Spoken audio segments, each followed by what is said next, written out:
Top station visit ചെയ്ത് കഴിഞ്ഞ് നമ്മൾ നേരെ വട്ടവടയിലേക്കാണ് ചെല്ലുന്നത്. അവിടെ നിന്ന് ലഞ്ച് കഴിച്ചിട്ടായിരിക്കും കേട്ടോ ബാക്കി യാത്ര.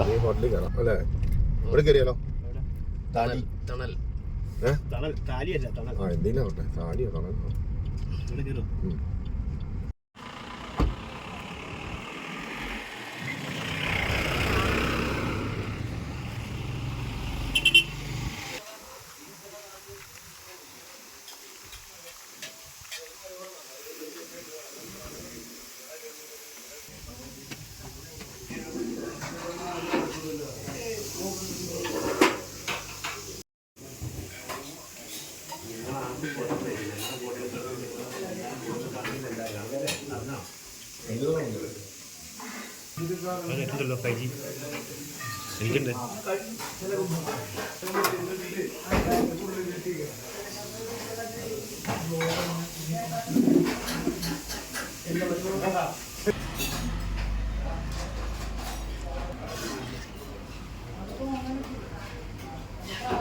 ഓക്കെ.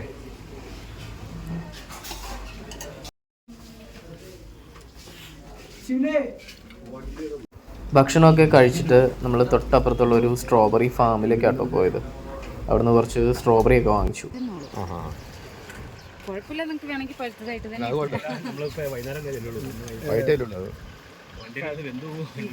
ഇത് ഇന്നലത്തെ പഴവ, മിനിഞ്ഞാന്നത്തെ പഴവ. ഇതൊന്ന് കഴിച്ചു നോക്കും.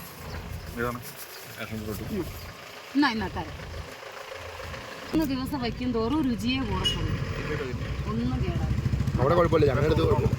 3 ദിവസമായി ഈ പഴം. ഇവിടെ തണുപ്പല്ലേ, അവിടെ പുറത്ത് വെച്ചാൽ 1 കിലോ എത്രയാ വേണ്ടേ? ഹാഫ് മതി.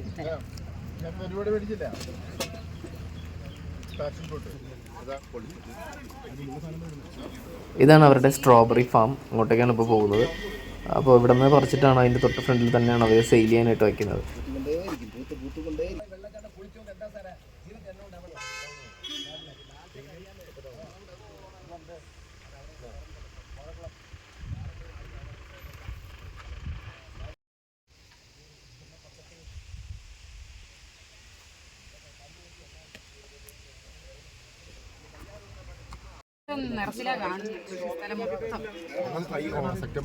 ഒക്ടോബർ വരുവാണെങ്കിൽ വെളുത്തുള്ളിയൊക്കെ നിങ്ങൾക്ക് ഫ്രഷ് ആയിട്ട് തന്നെ പറിച്ച് തന്നെ വാങ്ങിക്കാം.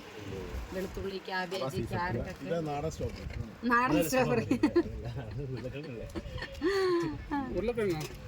അടുത്തത് നമ്മളൊരു ജീപ്പ് റൈഡ് പോകുക കേട്ടോ. അപ്പോൾ ഈ ചേച്ചി തന്നെ നമുക്കൊരു ജീപ്പ് അറേഞ്ച് ചെയ്ത് തന്നു. അപ്പോൾ അതിന് നമ്മൾ ഈ വട്ടവട കംപ്ലീറ്റ് ഒന്ന് കറങ്ങി കാണാൻ പോവുകയാണ്. അപ്പോൾ അതിൻ്റെ വിശേഷങ്ങൾ നമുക്ക് അടുത്ത വീഡിയോയിൽ കാണാം കേട്ടോ.